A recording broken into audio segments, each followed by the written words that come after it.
I'm Mike Vardy. Meal planning is important because it prevents us from being a disappointed wreck when dinner time comes around and we have no clue what to make, or even if we have the ingredients to make the meal. It's a time and a money saver, but most importantly, it frees up valuable brain space. Creating a meal plan prepares us for the week to come and gives us peace of mind that we're organized and can feed ourselves and our family. That's why I do it, and that's why Plan to Eat helps me do it. Your subscription includes access to the Plan to Eat website and fully featured mobile apps on iOS and Android. And Plan to Eat gives you the tools to clip and organize recipes from any website, the ones your family loves and that fit your dietary preferences and needs. And you can create a meal plan around your schedule. Then what happens is the Plan to Eat software automatically creates an organized shopping list based on your plan. So sign up for your free trial at plantoeat.com/timecrafting. That's plantoeat.com/timecrafting. The coupon will be automatically applied to your account and can be used when you're ready to subscribe. It's valid for new customers only. Give Plan to Eat a try today. And this is the Productivityist Podcast.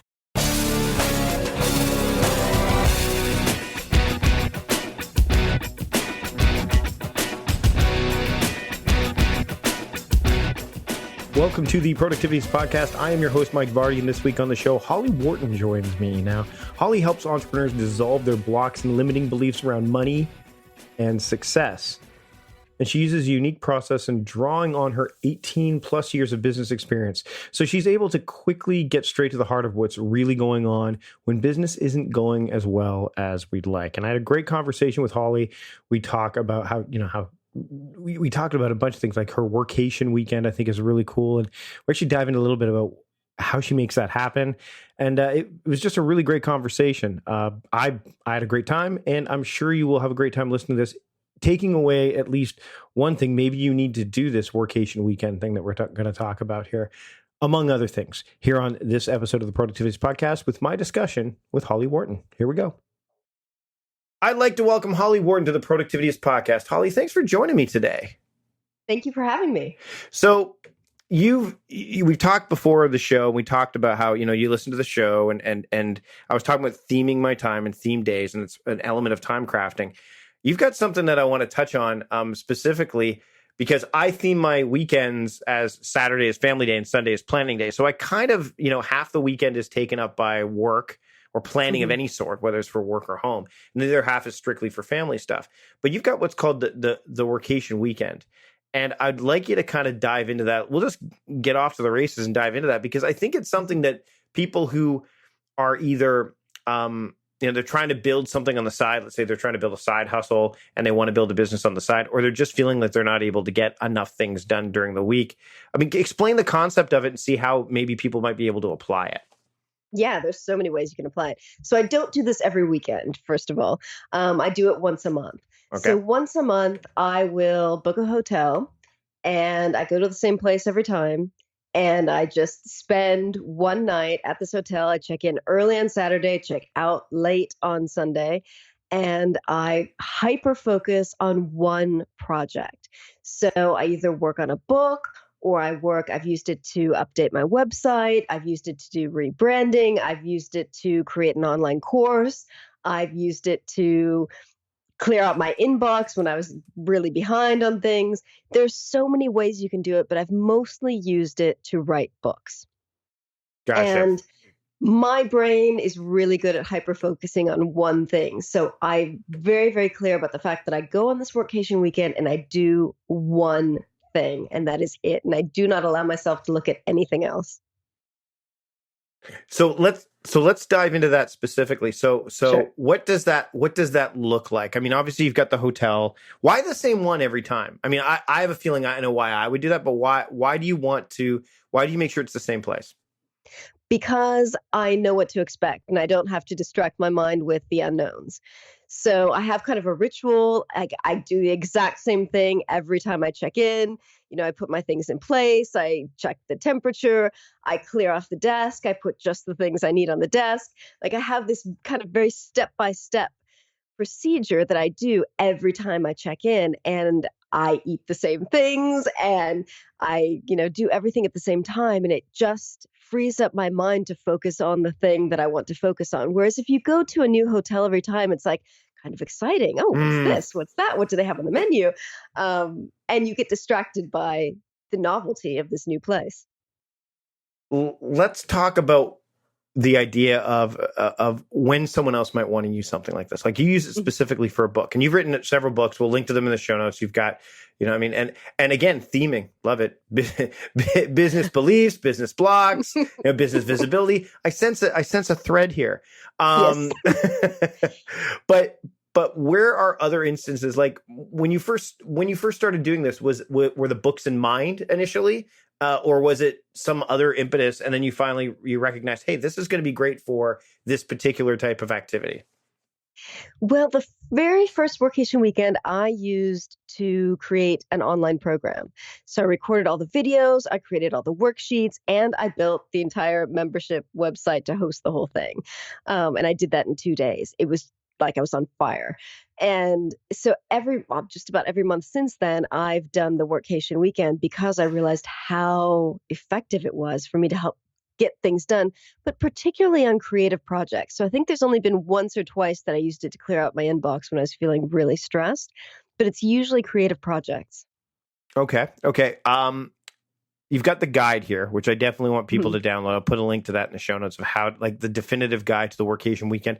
What's one of the things in the guide, and I don't want you to give too much away, that people wouldn't necessarily suspect would be there when they're thinking about something like this? Because most people are just thinking, I would imagine they're thinking, okay, I've got this, they won't necessarily cross all the T's and dot all the I's, where I would imagine that, like in the guide, you do that. So what's an element of that you like, that either you discovered that was important to have in there that wasn't just an afterthought initially, or something that someone would look at and go, oh, right, I would totally not remember to do that if it wasn't, staring me right in the face? For some reason, the food thing is popping into my head. So I will order room service for dinner, but often I will bring like healthy food. So salads and fruits and vegetables and that kind of thing. And I just stock up the minibar with these really healthy foods, and I just kind of snack on them as I'm working. So that might be something that someone might not think about, because these are really energizing foods for me. So I feel really good when I eat plants. So find whatever foods energize you and help you stay focused, and bring those foods with you. So how many times, like you say you do it about once a month, is that consistently, or do you is that the most frequent that you'll do it? Because I think a lot of people would probably do it, with a fair amount, probably with less frequency. Like I'm thinking for a lot, like maybe once a quarter or something like that, or once every, if they're doing like something like a 120-day cycle, they might do it once or twice during that time. Is this something, obviously when you're writing a book, you've got 4 books that are out there, at least, Well, I've got 7 total. Well, 4 that I'm seeing, like 4 from your website directly, right? Yeah, so that exactly. Yeah. The other 3 are completely unrelated to my business. So that's why they haven't shown up. So, okay. So and actually that's a good thing. So the ones that are unrelated, like you also block out time to do that too, right? So those, no matter what book you're writing, that's where it falls into, right? That's where it happens. Yeah. Okay. So, would you do it for something like there's the 3-day novel writing contest that they used to have, or they might still have it. I remember doing it several years ago. Like those would be good triggers to do it. Like, do you have any triggers that kind of like, okay, this is the best time for me to take this kind of thing? Or is it fairly, it's not so rigid, or you're not attaching it to a particular event other than the fact that, hey, it's time for me to sit down and write or work on this particular creative endeavor? Yeah, it's whatever is my kind of highest priority creative project at that time, whether it's a book or an online program or rebranding my website or whatever is my number one thing to do.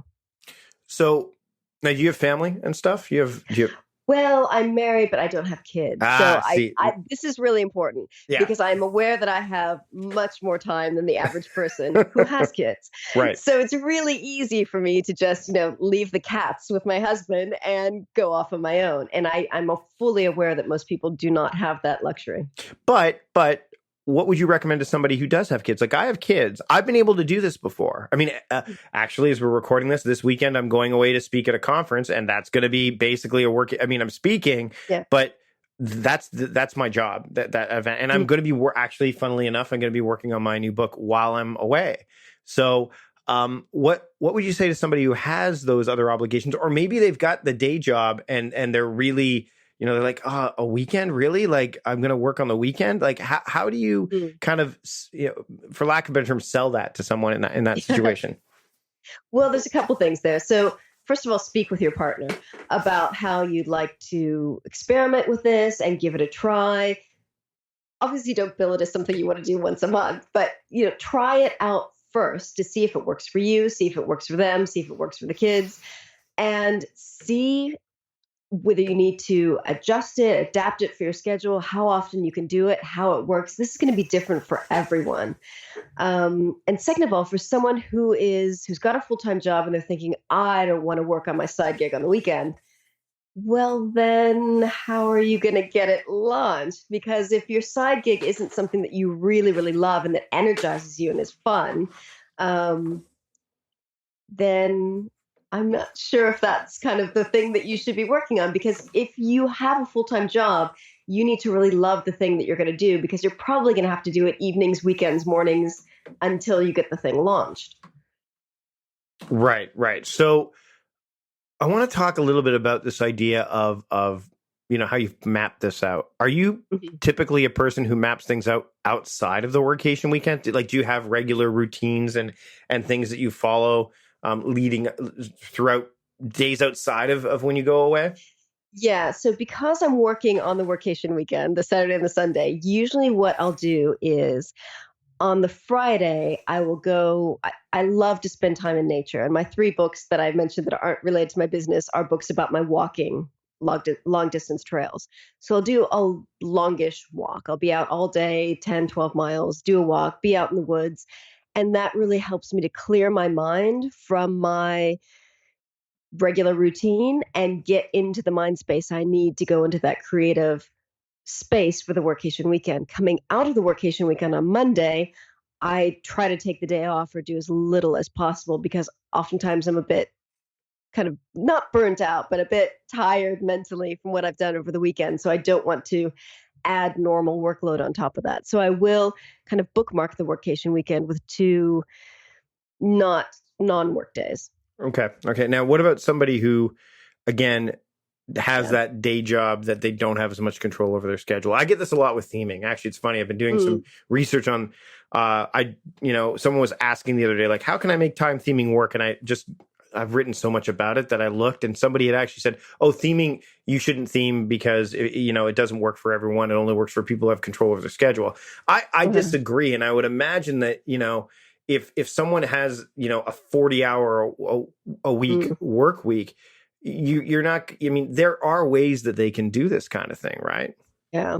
I mean, perhaps see how you can make your life easier on those 2 days, on the Friday and the Monday. So maybe don't cook dinner, get takeout those nights, or do whatever you can to kind of make your life easy, or see if you can work from home, because I know a lot of people, or increasing amounts of people, are having that opportunity. See what you can do to make your day easier on that Monday and on Friday that are bookending the workation, and just try to make it easy on yourself and not have a normal work day if possible. So when we were talking about this, I remember John August, we talked about the hotel thing, and John August, the screenwriter and writer, he actually likes to go to different locations when he writes. So, he loves going to Las Vegas, and he'll lock himself, and so he'll wander around during the day to look at people, and that's where he gets ideas for characters. I'll link to his writing routine in the show notes, because I think there's some similarities there. But so you're in the throes of the workation weekend, and there's got to be some ebb and flow there to a certain extent. Yes, you're going to be able. You've got this bandwidth that you have, but how do you manage that or leverage it so that you're not? Because you say right off the top on your page, like you hate burnout and you're not really into hustle all that much. I'm the same. How do you make sure that there's some nice ebb and flow during this so that you don't go away for the weekend and feel like, that you come back worse for the wear, for lack of a better term? Well, I think part of it comes from the fact that I'm working on creative projects, and creative projects do really charge up my energy. It's not like spending a whole day working on emails or stuff that I don't like. It's fun stuff. I love writing and I get a lot of energy from it. So I think the fact that I'm using the workation weekends for creative projects helps me avoid burnout on these really intensive work days. do you think that I'm basically throwing you a nice softball here, but do you think that the workation weekend would be good for people who are struggling with reactive work throughout the week, and they, it allows them to kind of work outside of office hours if they want? So for example, let's say they're doing a lot of reactive work during the week, but they've got a big project that they're supposed to work on. This would be an example of some way that they could do that, because what they could do is there's no or there shouldn't be any urgency to respond to emails or anything like that. Like, it sounds like you shut out the world. You shut it. Yeah. And you shut out social media too, I would imagine, right? Oh yeah, definitely. So I close my emails. I don't look at social media. I just cut myself off from the world. Do you have any, and again, the guide, take a look at the guide too. But I mean, I know that when I travel, I only bring my iPad Pro with me now, and there's certain apps that I don't have on there for that specific purpose.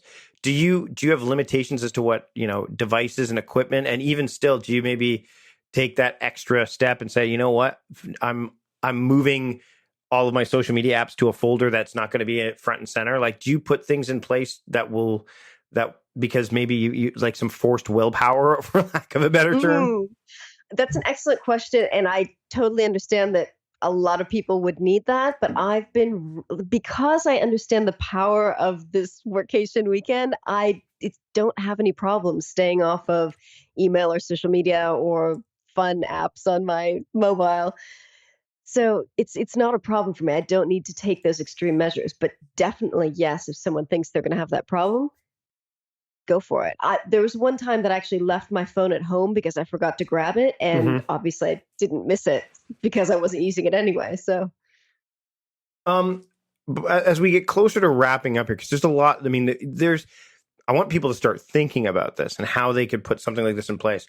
This doesn't just have to apply on a weekend. Remember, the weekend for a lot of people is not Saturday and Sunday. So this can be applied in different stretches of time if they want, I would imagine, in different days of the week. Like you said, it's about personalizing the process and making sure that it works for you. But the guidelines that you offer kind of give people a framework. How important are frameworks in what you do, not just for the workation weekend, but in the other work that you do when you're working with people? So I think I have a really strong framework in the workation weekend. Because that's what works for me. However, in the rest of my life, I don't necessarily, it's hard for me to answer this. I want to say I don't necessarily have as clear of a structure. However, I love time blocking, and I block out my Google Calendar is like color coded. I've got breakfast, lunch, and dinner in there. I've got, email time. I've got I love time blocking. So I do have some kind of structure to my week. I don't do theme days like you do, which I love. But I do time blocking. So I guess there is more structure, I think, to my That's week. A horizontal theme of sorts. Like, I mean, a lot of people, when they say, I can't theme my days, but I can theme periods of time.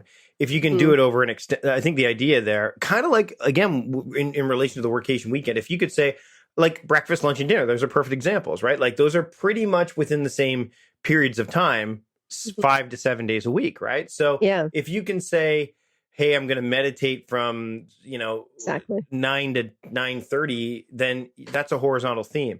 I think what's interesting is that you mentioned, and this is what's funny is I think a lot of people don't think that they have structure when they do. Like, that's a structure. It's just it's flexible though, because you're not saying, hey, like, it's not like you're saying breakfast, oatmeal and banana and, cup of tea. Like, it's like, this is breakfast. I can have whatever I want. I can go out for breakfast. I can do whatever. And I think that's important. And I think, like you were talking about with the workation, I think it's important to know when you go into something like this, like what the intent is. How long did it take for you to kind of figure out, okay, I'm trying to get this stuff done. My intention is to write this book or write these books. How am I going to, especially since, you've got these time blocks, but they're obviously taken up by tasks that are probably maybe a little bit more administrative or client-based or what have you. How am I going to set aside this time? Like, what was the process behind building this? And then have you seen it for, in some manner of speaking, kind of bleed out into other elements of your schedule beyond the workation weekend at this point?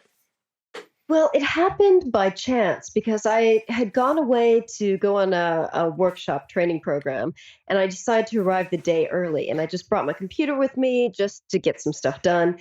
And I realized when I was away from my office and away from my normal workspace, how easy it was for me to focus. So, and that was what inspired the first actual workation. So that happened by accident, by happily discovering this way that it was really, really easy for me to focus and get stuff done and have fun while doing it.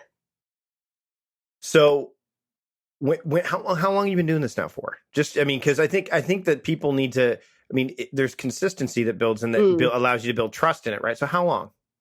So the accidental one started in November 2015, and the first formal Workcation Weekend started in December 2015. Wow. So it's been going on for a while. Yeah, because I love it. All right. So let's, as we come to a close here, get the guide for sure, but I want people to have a quick win that they can leave the podcast with right away. So if someone's listening to this and they're saying, "This sounds great, Holly, I'm on board," what's the first thing that they should do? First thing you need to do is select a project. Like, what do you want to work on? What do you need to get done? What have you been putting off that you would love to do if you just had the time to do it? That is the first step. Because once you've selected that project, it's so much easier to start planning the workation because you're really excited about what you're going to work on. Awesome. And then from there, I guess it would be pick the time, all that stuff. Yeah. But I mean, the thing is, a lot of people feel that and again, I'm being very general here. Let me be clear. But in my experience, a lot of people feel like, well, the weekend is designed for rest and recuperation, but that can come in so many different forms. And it sounds like I mean, whether you've got a family or not, whether you're single, a partner, kids, whatever, rest can come and recuperation and recharging can come in many different forms. And it sounds like this is what this does. Yeah, it can. And I say this in the Workation Weekend Guide, but do what works for you. Play around with it until you find the formula that works for you, because there's no one blueprint that works for everyone. So you've got to tweak this to figure out what's best for you. Excellent. Holly, where can people find you and your work? And of course, there's links in the show notes, so don't forget about those, everybody. But where can people learn more about you and your work and pick up? Because you've got a lot of other stuff out there, like 7 books. Three related, 3 not related, and 4 related. So where can people pick up more and learn more about you? So the best place is my website, which is hollywworton.com. That's HOLLYWORTON.com. And that's got links to all my social media. It's got links to all of my free resources. It's got links to all the stuff that I do. So you can find me there. Awesome. Holly, thanks for joining me today on the Productivityist podcast. Thank you. And there you go.